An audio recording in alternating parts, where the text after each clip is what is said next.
We have a really great show coming up for you on American Black Journal. It's almost time for an annual citywide tradition, Arise Detroit's Neighborhoods Day. We're going to talk about what's planned for this year. Plus, the organization COTS has been helping the homeless for 40 years. I'll talk with the CEO about its impact on our community, and we'll have a performance by the Aisha Ellis Trio. Stay where you are. American Black Journal starts right now. From Delta faucets to Behr paint, Masco Corporation is proud to deliver products that enhance the way consumers all over the world experience and enjoy their living spaces. Masco, serving Michigan communities since 1929. Support also provided by the Cynthia and Edsel Ford Fund for Journalism at Detroit Public TV. The DTE Foundation proudly supports 50 years of American Black Journal in covering African American history, culture, and politics. The DTE Foundation and American Black Journal partners in presenting African American perspectives about our communities and in our world. Also brought to you by Nissan Foundation and viewers like you. Thank you.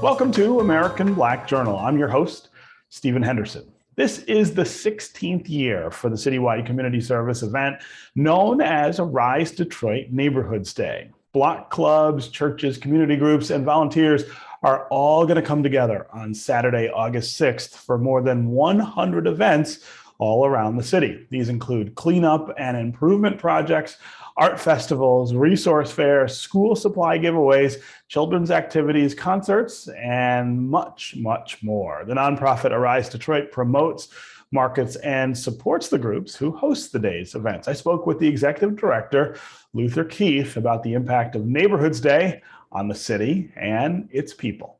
This is the 16th year of Neighborhoods Day. I mean, when you started off with this 16 years ago, did you ever think that you would get to 16 years and the size and scope and scale of this event, which it's not an overstatement to say it involves the entire city and neighborhoods all over Detroit.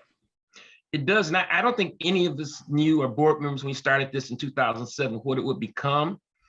But we just felt there was a need to put the spotlight on neighborhood groups, and not just about one day, as I often have said. This is about what these groups do every day, all year long, but you really don't pay attention to it because it just kind of goes with the territory. But if you can get all of these groups doing one thing on this same day, or primarily on this day, you've got something really grand. And we, pre-pandemic, we would have over 200 events. Even in the pandemic, we would have over 100. We're going to have over 100 again this year. And it's about putting the spotlight on all these churches, community groups, block clubs, a myriad of programs and initiatives go unsung, unheralded on this throughout the year. But on this day, we say all of them are special, lift them up. Thankfully to the media, people like yourself, shine a spotlight on these groups. And with the deluge of seemed like incessant bad news that we're hit with, it is so refreshing to look around and find something that you can really feel good about, people take pride in, they smile about. So to answer your question, we didn't know where it was going to go, but the fact that it's 16 years and still going tells us that this is something that the people of Detroit really love and want to be part of. Yeah. And I think it's actually kind of iconic. No other city in America does anything quite like this in Detroit. So I think along with Coney Island and Motown, we should claim Neighborhoods Day as an iconic Neighborhoods Day. That's right. So let's talk about the pandemic and how disruptive it was, not just to this day and the events on this day, but disruptive to neighborhood groups. I know from working in the neighborhood where I was born that neighborhood groups became a place of refuge for people. They had to become social service agencies, and the strain was a lot. I mean, there are a lot of groups that really just did everything they could do to hang on. How are we doing with those groups now in recovery from it all? I think most of them have come through it, even in the depths of the pandemic, pre-vaccination 2020. We had a campaign called Stay Safe, Creating Your Space, where we had people have small events, 10 people or less, wear masks and social distance. Since then, we've had the vaccine. Now, of course, we encourage everybody to be vaccinated. And if not, to wear masks and social distance, have all your volunteers vaccinated. And many people have taken to that. As you know, Rise Detroit, which is totally non-political, stepped out a bit last year to make the statement and actually made issue an official call for all Detroiters to be vaccinated, because we felt that strongly about it. And many of them have taken that to heart.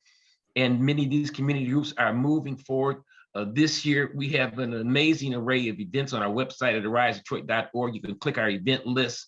And it's a stunning amount of energy that people are applying, beautification projects, cleanup projects, but also health fairs and concerts and festivals and book fairs and food supply giveaways and school supply giveaways.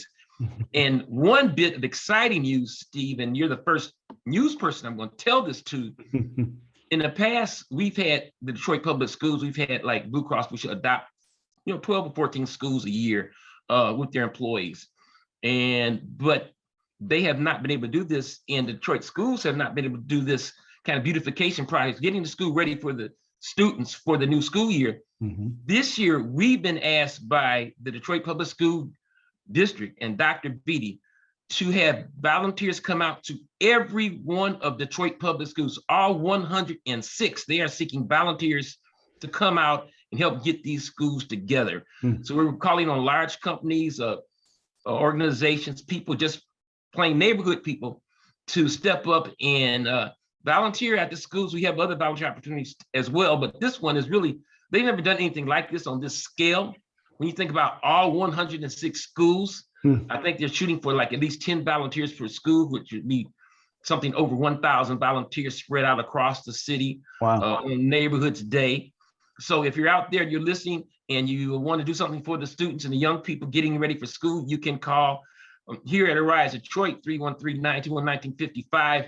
You'll also be releasing information how you can directly contact the Detroit Public Schools to get engaged in this really great work on behalf of our students. And it's going to be a great highlight of Neighborhoods Day on August 6th this year. Yeah, that's really exciting. And again, coming out of the pandemic and the strain on schools, the strain on kids in school, right? That's the kind of support that we need them to start getting. I want to talk more specifically about some of the things that people can go do on Neighborhoods Day and how they get hooked up. But I always say the best way to do it is to start in your own neighborhood. Isn't that right? That's the whole idea. Neighborhoods Day is look around you and you will see Neighborhoods Day. And I'm going to mention very briefly, of course, that you can register for Neighborhoods Day right now through July the 15th by going to our website, arisedetroit.org. There's a modest $50 registration fee. For that, you're going to get banners, T-shirts. If you're doing a beautification project, you get a $100 voucher to buy supplies, courtesy of one of our sponsors. Basically, it's anything you want to be. We have big events in Detroit that we all love. The fireworks, the Grand Prix, everybody goes downtown. What's unique about Neighborhoods Day, we really have to educate people about, because people say, Luther, where is Neighborhoods Day? It's where you want to be. What time do we start? What time do you want to start? What should we do? What do you want to do? So this is your event. But we're so used to be people telling us what to do. I can't tell you what's best for your neighborhood. You live there, not me. So that's the beautiful tapestry or smorgasbord about Neighborhoods Day, that all of these are independently produced groups. Rise Detroit does not tell anybody what to do or where to do it, how to do it. As long as it's a positive activity, you do it. So we have small events, little block clubs, and we have community organizations, we have churches, we have fraternities and sororities, all doing their own little thing. We're going to be having book fairs and by some of the literacy organizations. So again, it's what you want to do. What do you think you'd like to do? Some people just want to have an old-fashioned meet and greet, just have a block party, just come out your house, cook some food, have people talk, and people talk. And what happens also is that sometimes people have formed block clubs because of neighbors. They say, we don't have a block club. So my thing is that cook some food, invite people over, talk about it, and then you start coming together. Yeah. That's well, and so that's what Neighborhoods Day is about. It's really very simple. It's not complex. I often say, stay in your lane, don't reinvent the wheel. Sometimes you can partner up with a community organization or a like person and do the same thing. And what happens is that build relationships that carry forward throughout the year. You know, a lot of people come together, they meet their neighbors, they talk about things, and they build on that. And that's really what it's about, community. People always ask me, well, what makes a good neighborhood? A good neighborhood, 9 times out of 10, is an organized neighborhood. There's somebody who is at the wheel. It's like raising a child. You're a father yourself. Kids don't raise themselves by themselves. If you don't raise them, they're gonna go, just like neighbors will do if you don't take care of them. Somebody's not at the wheel. So, and what we see in Detroit is that so many organizations. I am so inspired. I get in my car on Neighborhoods Day, I literally drive all over the city, and every single Neighborhoods Day event is on our website. So you can go on it right now to ridedetroit.org, click the event list. You'll see East Side events, West Side events, downtown events. You can go with contact information. You can call the person in charge, say, I want to come out and volunteer, or I want to come out and just help. You can do that. There's not a lot of layers and bureaucracy involved in this. That's what makes it, I think, a uniquely people-based thing. Yeah. It's not somebody on high declared that this is what it's gonna be. This is truly a people-led, people-inspired event. And the fact that 16 years later, we're still out here doing this, and I start getting calls. Are you gonna, in the midst of the pandemic, are we still gonna have Neighborhoods Day? Are we still gonna have Neighborhoods Day? And by now we have people who have 10 or 12 banners. Every year they're there and they proudly display their banners. Some people never take their banners down. They're up all year. So it's a wonderfully inspiring event, but it's not just a picnic. I called it this year. I called it a day of pride and neighborhood power, because these people are working. Neighborhoods Day literally, and I'm not overstating this, Neighborhoods Day literally changes Detroit, because trash is removed, houses are painted, kids get books, people are fed, things get done. So the city is not the same city after Neighborhoods Day. It's a better city. And so we simply want to build on that throughout the year. And even though volunteerism is very, very important to Neighborhoods Day, and Arise Detroit really is bigger than volunteerism. I think I've used this on your show before, Steve, because I say, do you volunteer to take care of your kid? Right.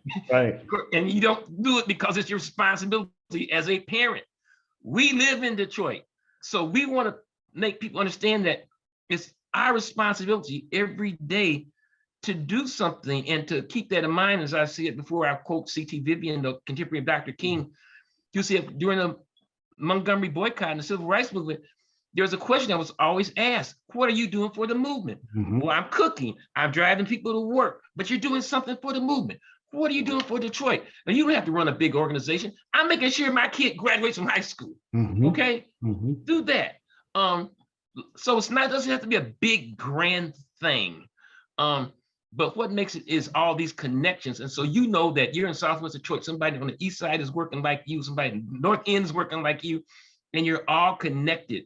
As one resident of one organization told me, she said, everybody feels big on Neighborhoods Day. Everybody feels big on Neighborhoods Day. And so that's the thing I think that connects Arise Detroit. So many people have come to Arise Detroit because we're just about one thing: how are we going to have a better community? That's all we care about. We don't care about your politics, where you go to church, how much money you make, how good looking you are. All that is, you want a better Detroit? I want a better Detroit. Let's work together to make it happen. How do That's we what get there? today is about. Yeah. All right, Luther Keith, always great to talk to you, and congratulations on the 16th year of Neighborhoods Day. Thank you, Steve. Appreciate it. So this is a milestone year for the Coalition on Temporary Shelter, better known as COTS. The Detroit nonprofit is celebrating 40 years of helping people who struggle with homelessness. In addition to providing temporary solutions, the agency's focus has evolved to include long-term strategies to help families overcome generational poverty. Here's my conversation with COTS CEO Cheryl Johnson. So congratulations on 40 years of COTS. I think on the one hand, it's a remarkable milestone and something to be really proud of. But On the other hand, it also suggests that we still have this profound need in our community and that we have not yet found a way to solve it permanently for enough people. Yeah, it is. And thank you for the congratulations. I love to say that out of those 40 years, I've been with the organization for 32 Wow. of them. So to be able to see a full generation, and we can talk a little bit about, how that has evolved and what we see in the future. But yeah, the issue, and we don't talk about it in terms of homelessness anymore. We talk about it in terms of generational poverty, because really at the root of all of that, we have to tackle that piece of it in order to address homelessness. Yeah, yeah. So let's go back to 40 years ago and compare what the problem looked like then to what it looks like now and what the organization was doing then versus what it's doing now. Yeah, so back in '82, it's basically a group of clergy and community folk that came together to say, hey, there's an issue basically at that time with single folk on the street. Like, how do we address that? And in the basement of Old St. Peter's Episcopal Church, right across from Old Tiger Stadium, COTS started, and its Coalition on Temporary Shelter, that was the legal name of it, with really getting these single folk off the street. Over time, we began to see something very different, and that is whole families, like parent and children now who are experiencing homelessness, many sleeping in their cars in other places where they should not be sleeping. And then today, you see now a totally different view of what that looks like, even across our country. Yeah. The idea, though, of trying to address it from a systemic context, I think is a really important point to go back to, because I think people don't understand all the time that that people can move in and out of this issue, and that is what you see over time: multi-generational struggle with home insecurity, with the inability to keep your family in one place. And that's exactly what it is. And what resulted in us transitioning about 8 years ago from serving what we say homeless folk to really laser focusing on families was the fact that we began to hear what I call a narrative from folk. And these are people who are now adult people in our emergency shelter with their children who would say something like this, Steve, and they would say, I remember being here when I was 6. I was here when I was 7.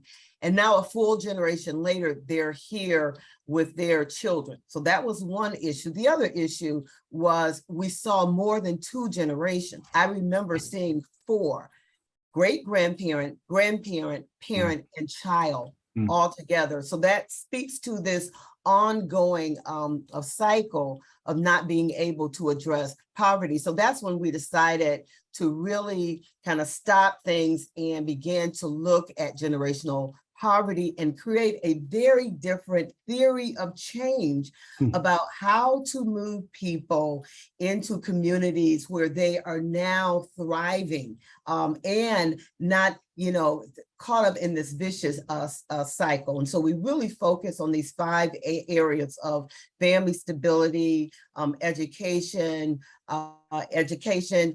career goals, employment and career goals, health and well-being, and economic mobility.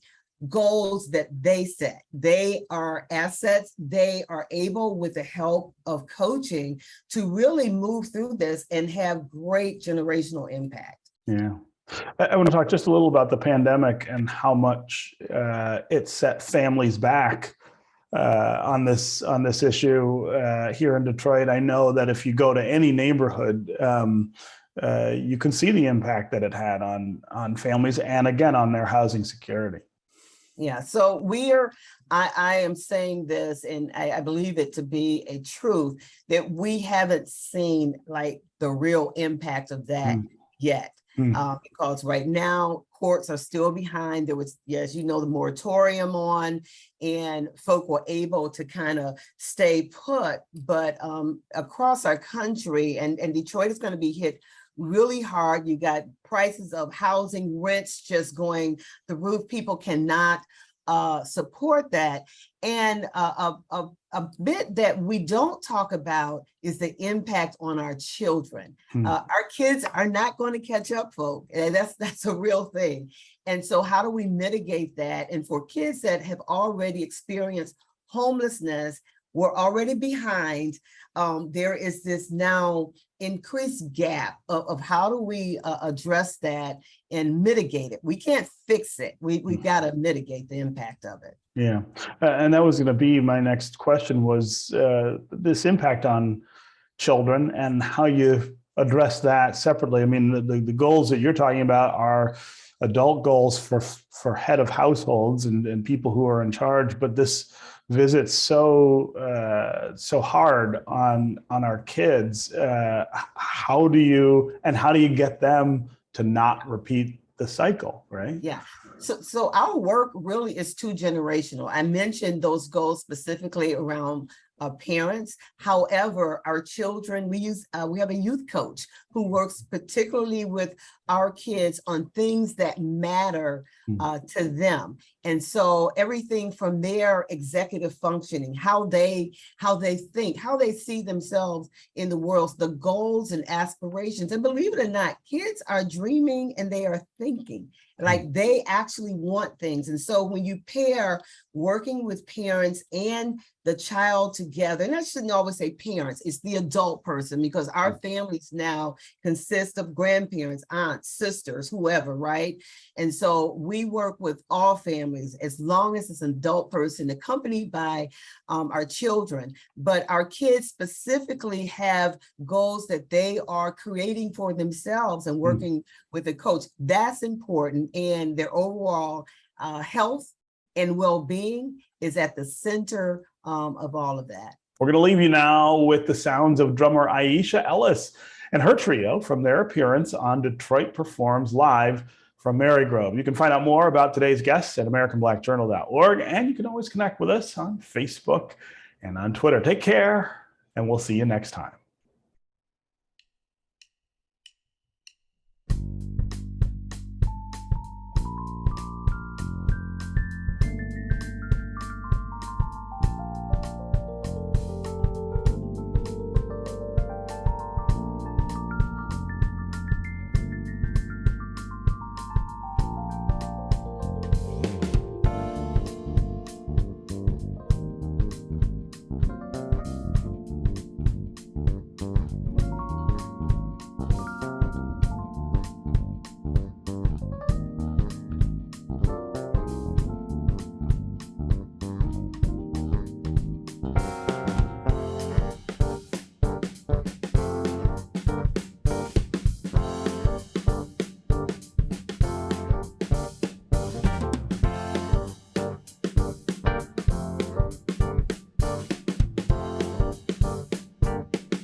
From Delta faucets to Behr paint, Masco Corporation is proud to deliver products that enhance the way consumers all over the world experience and enjoy their living spaces. Masco, serving Michigan communities since 1929. Support also provided by the Cynthia and Edsel Ford Fund for Journalism at Detroit Public TV. The DTE Foundation proudly supports 50 years of American Black Journal in covering African American history, culture, and politics. The DTE Foundation and American Black Journal partners in presenting African American perspectives about our communities and in our world. Also brought to you by Nissan Foundation and viewers like you. Thank you.